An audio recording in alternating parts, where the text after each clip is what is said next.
করব যে জুলাই যোদ্ধা সকলকে আমরা নিরাপত্তা দেব, ইনশাআল্লাহ তাদেরকে আমরা কোন রকম অনিরাপত্তার দিকে ঢুকে দেব না।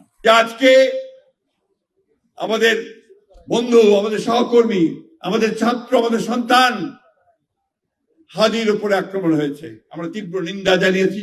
আমরা সাথে সাথে সারা দেশে বিক্ষোভ করেছি এবং অবিলম্বে তাদের হত্যাকারীদের খুঁজে বের করবার জন্য আমরা আহ্বান জানিয়েছি।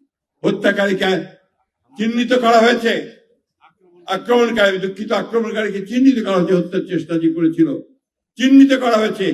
দেখা গেছে যে সে হচ্ছে আওয়ামী লীগের একজন খুনি, আওয়ামী লীগের একজন সন্ত্রাসী। আজকে কেন স্লোগান দিতে দেয় তারা যে বিএনপিকে জবাব দিতে হবে? কি কারণে? উদ্দেশ্য একটাই, যে বিএনপিকে তারা একটা হীন উদ্দেশ্যে চিহ্নিত করতে চায়। বন্ধুগণ, আজকে আমাদের নজরুল ইসলাম খান সাহেব অত্যন্ত সুন্দর করে বলেছেন যে আমরা গর্বিত যে আমরা বিএনপি করি, আমরা গর্বিত যে আমরা শহীদ প্রেসিডেন্ট জিয়া রহমানের কথা শুনে তার ইঙ্গিতে আমরা যুদ্ধ করতে নেমেছিলাম।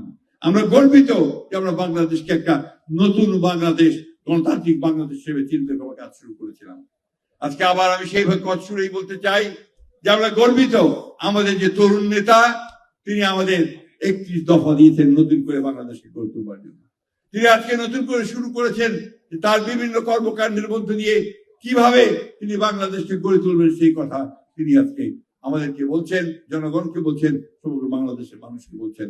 আমরা সেই আশায়, সেই স্বপ্নে আছি।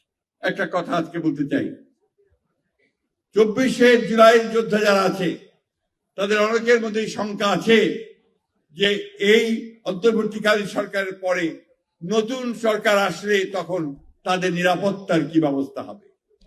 আমি খুব পরিষ্কার করে বলতে চাই, দৃঢ়তার সঙ্গে বলতে চাই, জনগণের ভোটে আমরা যদি নির্বাচিত হয়ে আসি, তার আমরা নিশ্চিত করব যে জুলাই যোদ্ধা সকলকে আমরা নিরাপত্তা দেব, ইনশাআল্লাহ তাদেরকে আমরা কোন রকম অনিরাপত্তার দিকে ঢুকে দেব না। বন্ধুগণ, বক্তব্য বাড়াবো না, আমি শুধু এইটুকু বলতে চাই, আমাদের ইতিহাস হচ্ছে স্বাধীনতা যুদ্ধের ইতিহাস, আমাদের ইতিহাস হচ্ছে এই দেশকে গড়ে তুলবার ইতিহাস, আমাদের ইতিহাস হচ্ছে এই দেশের সমস্ত চ্যালেঞ্জ মোকাবেলা করে বাংলাদেশকে সামনে এগিয়ে নিয়ে যাওয়ার ইতিহাস। আমরা কখনো মাথা নত করিনি, বিএনপি মাথা নত করে না।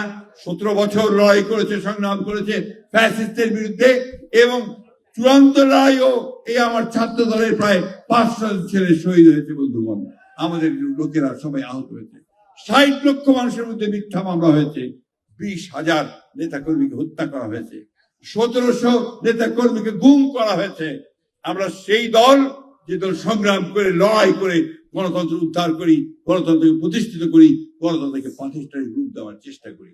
বন্ধুগণ, আসুন আমরা আগামী দিনে 25 তারিখে ইনশাআল্লাহ আমাদের নেতা আমাদের মাঝে আসছেন।